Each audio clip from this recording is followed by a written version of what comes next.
en première année de section internationale. Moi, j'ai intégré les frais en passant à travers le concours Alpha, avec des épreuves assez variées par rapport à d'autres concours que j'ai pu passer l'année dernière. Les conseils pour préparer le concours Alpha, c'est le Mon Bac IFRAI pour préparer le bac, et comme c'est ces sujets-là qui tombent au concours, voilà. Par le concours Alpha aussi, mais différemment, parce que j'ai été sélectionné sur dossier. Du coup, j'ai pas eu à passer d'épreuves ni d'entretien.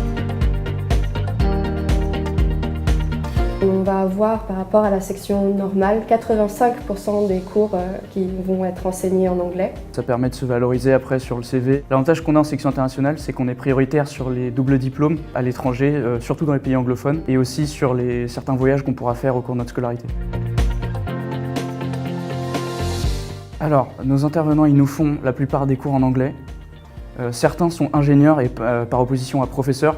C'est-à-dire qu'ils mettent l'accent sur les choses qui sont vraiment importantes dans le métier qu'on aura à faire et ça nous permet de progresser plus vite. Il y a aussi le fait qu'on soit en petits groupes, c'est un groupe qui est plutôt restreint, du coup ça nous permet d'avancer plus vite et on a une marge de progression qui est plus importante.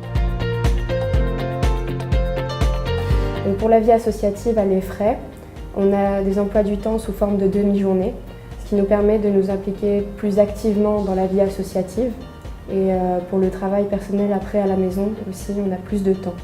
Alors à l'EFRAI, on a un peu plus d'une cinquantaine d'associations. Pour ma part, je suis dans 3 associations. L'EFRAI Linux, donc l'association plus axée sur Linux et les systèmes d'exploitation alternatifs. L'association qui s'appelle LIX, celle de mixage et d'effets lumineux.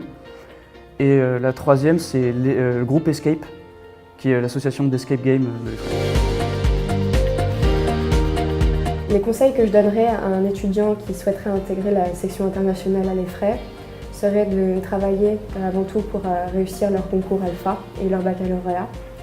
Et deuxièmement, ne pas se formaliser sur le fait qu'il est nécessaire d'être bilingue pour intégrer la section internationale. Ça reste quand même ouvert à une grande majorité d'élèves qui ont un niveau correct en anglais. La raison pour laquelle j'ai choisi l'EFRAI, c'est parce qu'ils avaient un partenariat avec le CAIST. C'est la deuxième meilleure école d'informatique en Asie. Elle est située en Corée du Sud et elle est vraiment très bien renommée et c'est rare qu'une école française ait un partenariat avec elle. Alors moi, les pays qui m'intéressent après mes études, ce serait plutôt les États-Unis et peut-être le Canada. C'est vrai que le Royaume-Uni m'avait toujours tenté. Le Canada essentiellement et puis le Japon, pourquoi pas aussi. Épanouissement, sérieux et entraide. Stimulant, enrichissant et aussi une ouverture au monde.